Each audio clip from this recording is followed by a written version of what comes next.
উম্মিত portal আমাদের জন্য অবাঞ্ছিত, তবুও কেন্দ্রীয় সরকার বাধ্যতামূলক করে দিয়েছেন। মহামান্য সর্বোচ্চ আদালতও উম্মিত পোর্টালে ওয়াকফ সম্পত্তি আপলোড করতে বলেছেন। এর মূল দায়িত্ব বিভিন্ন রাজ্যের ওয়াকফ বোর্ডের, কিন্তু বোর্ডগুলো যথাযথভাবে সে দায়িত্ব পালন করছে না। ৮,০০০-এর বেশি ওয়াকফ সম্পত্তি পশ্চিমবাংলায় আছে। সেই সম্পত্তির মধ্যে এখনও পর্যন্ত মাত্র কয়েকশো সম্পত্তি উম্মিত পোর্টালে আপলোড করা গিয়েছে। এই সম্পত্তি আপলোড করার শেষ তারিখ ৫ ডিসেম্বর। হাতে মাত্র কয়েকদিন সময়। ওয়াকফ বোর্ড জেলা স্তরে সম্পত্তি আপলোড করার কোনো দায়িত্ব নেয়নি, প্রশাসনের কোনো সহযোগিতা পাওয়া যাচ্ছে না। বিষয়গুলো নিয়ে সব এলাকার মানুষ খুবই ধোঁয়াশার মধ্যে আছেন। এর বাইরেও প্রায় ৮০,০০০ মতো ওয়াকফ সম্পত্তি আছে যেগুলো ওয়াকফ বোর্ডে এনরোলমেন্ট নয়, নথিভুক্ত নয়। সে সম্পত্তিগুলো ওয়াকফ বাই ইউজার। তো সেগুলোর জন্যে কি পরিণতি হবে, সেই সম্পত্তি আপলোড করতে হবে কি হবে না, এর জন্যে পরিচ্ছন্ন বক্তব্য ওয়াকফ বোর্ডের থাকা দরকার, রাজ্য সরকারের থাকা দরকার। কিন্তু কারো কোনো উদ্যোগ নেই বলে আজকের ওয়াকফ বোর্ডে বিষয়গুলো নিয়ে আমরা ডেপুটেশন দিতে এসেছি। ইতিমধ্যেই বিভিন্ন জায়গার কবরস্থানগুলো জবরদখল হচ্ছে। সেগুলো তার নিজস্ব খতিয়ান নাম্বার কেটে দিয়ে ১ নাম্বার খতিয়ানভুক্ত করে দেওয়া হচ্ছে, যে কবরস্থানগুলো সরকারি সম্পত্তিতে রূপান্তরিত করা হচ্ছে।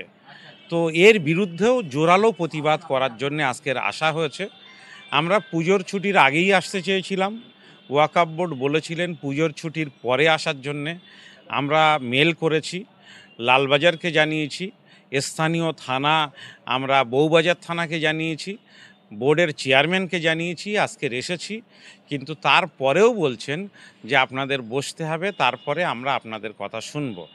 আমরা বসতে রাজি আছি, কথা বলবো, কেননা বড় দায়িত্বে আছেন।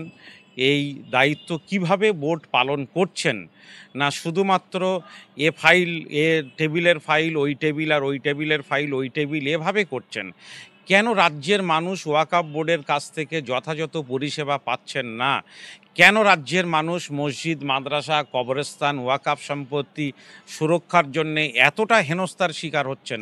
এরকম অনেকগুলো প্রশ্ন নিয়ে আমরা এসেছি, সবগুলো নিয়ে কথা বলবো, তারপরে আপনাদের গোটা বিষয়টা জানানো হবে। কিন্তু আমরা দুঃখিত যে সমস্ত নিয়ম মেনে আসার পরেও ১ ঘন্টার বেশি সময় ধরে আমাদেরকে বসিয়ে রাখা হয়েছে। দেখা যাক কি করছেন।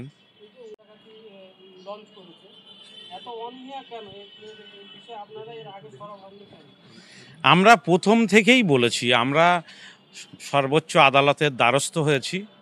কেননা আপনারা দেখেছেন যে উম্মিত পোর্টালে কেবলমাত্র মুসলমানদের সম্পত্তিগুলো আপলোড করতে হচ্ছে। আমাদের হিন্দু ভাইদের যে মন্দির, দেবত্ব সম্পত্তি, শ্মশানের সম্পত্তি, তা আপলোড করতে হচ্ছে না। খ্রিস্টান বা অন্যান্য কমিউনিটির কোনো ধর্মীয় সম্পত্তি আপলোড করা হচ্ছে না। টার্গেট মুসলমানদের সম্পত্তিগুলো আপলোড করতে হবে, বাধ্যতামূলক করা হচ্ছে, না হলে এই সম্পত্তি সরকার দখল করে নেবেন। হুঁশিয়ারিও তার পিছনে আছে। সেই জন্যেই দেশের সংখ্যালঘু কমিউনিটির মানুষ আদালতে গিয়েছিলাম আমরা, সেখানেও যথাযথ বিচার পাইনি। বাধ্য হয়ে অবাঞ্ছিত একটা সিদ্ধান্ত মেনে নিতে হচ্ছে দেশের সংখ্যালঘু কমিউনিটি হওয়ার কারণে। সময় বাড়ানোর জন্যে সর্বোচ্চ আদালতে অল ইন্ডিয়া মুসলিম পার্সোনাল ল বোর্ড সহ কিছু মুসলিম সংগঠন তারা ইতিমধ্যে আপিল করেছেন। আশা করা যায় যে সর্বোচ্চ আদালত বিষয়টি বিবেচনা করে এই সম্পত্তি উম্মিত পোর্টালে আপলোড করার জন্যে তারা সময় বাড়াবেন। যদি না বাড়ান, আমরা তার উপরে ভরসা করতে চাইছি না। আমরা চাইছি যে জেলা স্তরে এবং ব্লক স্তরে রাজ্য প্রশাসনের সহযোগিতা নিয়ে সমস্ত সম্পত্তিগুলো আপলোড করে দিতে।